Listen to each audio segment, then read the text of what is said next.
Hey guys, it's Kieran with Gold Ranger Outdoors, and I'm making another video on 5 things I absolutely love about the 2019 Ford Ranger. As you can see, I'm not creeping up here because I'm on auto stop, and I'm one of the few people who actually likes auto stop. However, if your engine has shut off automatically, and then you creep forward, obviously that's turned back on, but then auto shutout will get canceled until you actually get going again. But anyways, that brings me to one of the first things I do like about the 2019 Ranger, and actually one thing I really like, is the Ford Ecoboost system.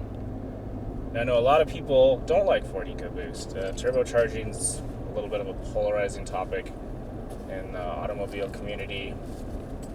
It definitely has pros and cons, but I think the pros outweigh the cons, and turbocharging technology has come forward far enough that I think you can justify having it on a factory engine. Now, this engine is only a 2.3 liter 4-cylinder engine. However, with the turbocharging, the variable valve timing, and the direct injection, it gets really good mileage, which always helps. And it has plenty of power, so we're going to get going up to highway speed here, and my engine is not really going to struggle to do it. And you can't see my RPMs here right now, but they've never climbed over 3,000. Now I have another automatic transmission on my Subaru, and Subaru's fallen in love with the continuously variable transmission, which is a decent transmission as well, at least the way Subaru does it, but that engine, since it's not turbocharged, definitely climbs RPMs a lot higher getting up to highway speed, especially if you're fighting gravity going uphill.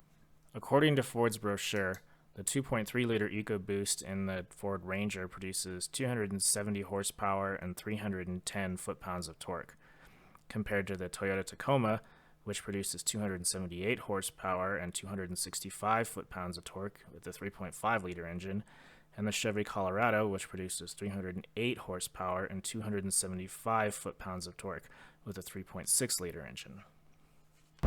So we're coming up on the final hill from Albuquerque to Santa Fe called La Bajada Hill, and this hill is logged at 7.8% grade.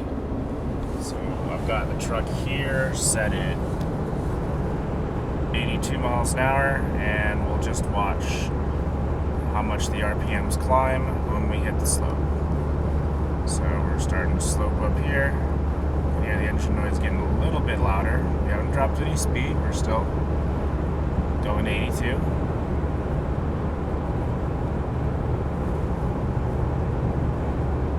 RPM's about the same. We're well into the middle of the hill now. You can also see I've gained back quite a bit of gas mileage here. I'm up to 20 miles to the gallon. I was about 21 and a half on the way down this hill. Obviously, it takes a lot more energy to go up than it does to go down, but it's still doing good.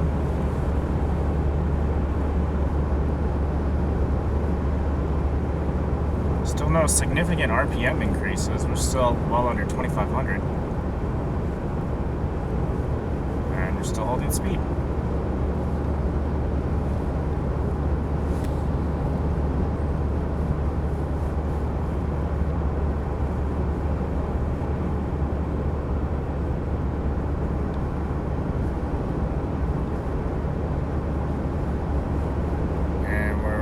At the top of the hill here, there's the inspection station sign, which pretty much marks the end of the slope.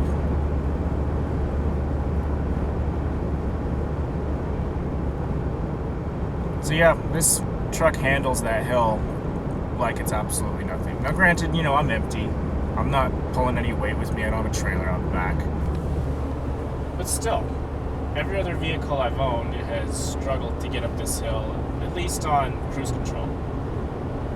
And usually you'd have to drop down to probably closer to 70 or 65 miles an hour.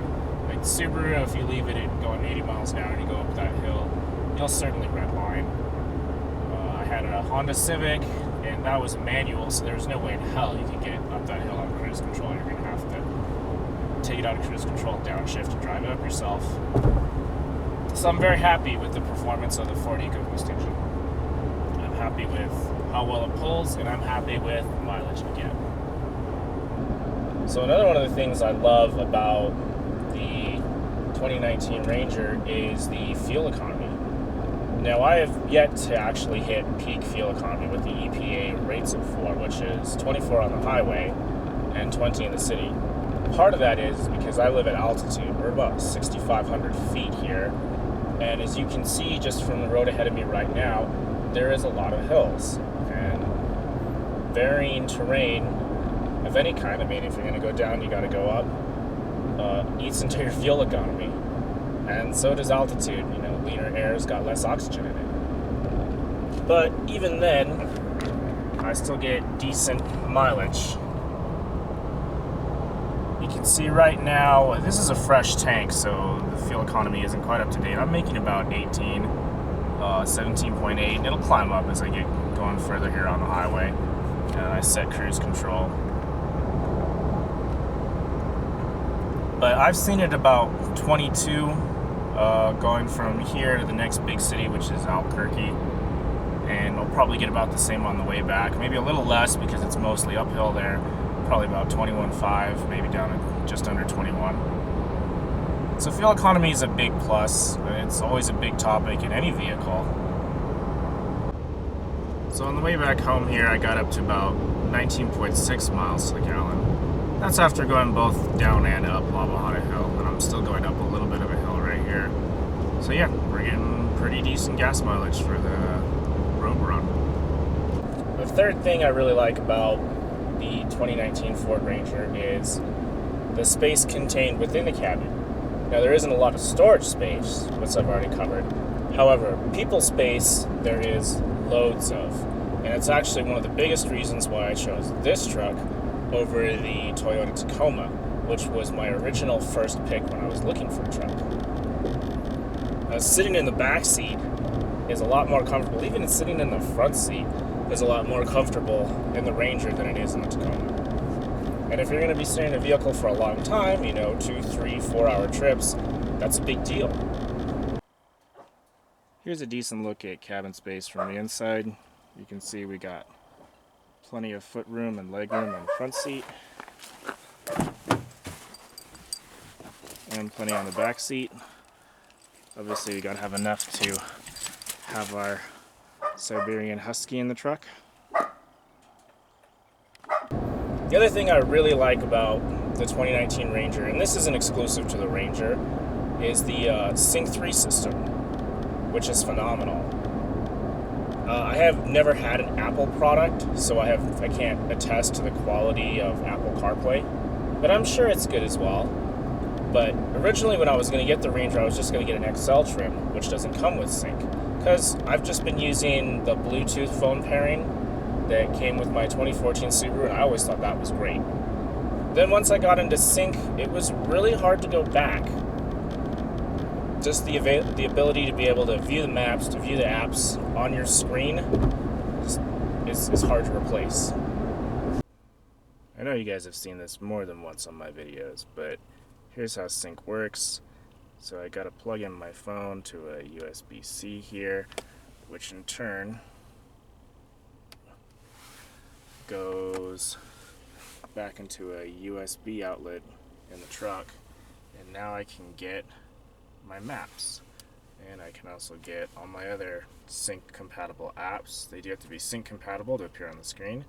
So here's Pandora, Amazon Music, podcasts, Samsung Music. That's just general settings. You can look at call history and favorites, and the maps is probably the biggest difference, being able to look at your directions and not having to drive and then look at your phone, drive and look at your phone, and obviously you got a bigger screen for it. You can use voice to find destinations. Pizza Hut. Not sure how to help with Pizza Hut. Showing results for Pizza Hut. And there it is. the last big selling point of the Ranger is the 10-speed automatic transmission. Ford makes an excellent automatic transmission. Yes, I do like manual transmissions more than I like automatics. But if I had to choose out of any of the automatics I know of on the market, Ford's 10-speed would be the one I went with. I've driven plenty of automatics. One of my first cars that I ever got to drive when I was young was an old Nissan. I think it was a Nissan station wagon. I don't even remember what model it was. And that was an automatic. And I think that was only a 4-speed. Maybe it was a 5. But it was back probably in the early 90s. And it hunted for gears going up on hills, even just one as moderate as this hill. Even some of the more modern transmissions hunt for gears on even shallow slopes. Like Toyota's lower speed transmissions, I think there's a 5 in the 4Runner and a 6 in the Tacoma. Nissan only has a 5-speed transmission in the Frontier. It's only a 7-speed, which is better at least in the Titan. So out of all of those, the 10-speed is just the smoothest. It gets the best fuel economy. It never has a wrong gear ratio. You never feel like you're lacking for power. You never feel like you're over revving anything. The 10-speed is just great. So that's it for the top 5 things I love about my Ranger. I do love a lot of other things about it. Obviously, I love the color. I think they've done a fantastic job with this Sabre, except for the name. But other than that, it looks wonderful. The truck looks great from the outside. It's easy to drive. It's comfortable to sit in. I'm just very pleased with the purchase. So if you guys like my content, please give a thought to liking and subscribing. Leave a comment down below. Let me know what your thoughts are on this truck, or whatever truck you drive. Let me know what you love about it, or don't like about it. And hopefully I'll see you guys next week. See you around.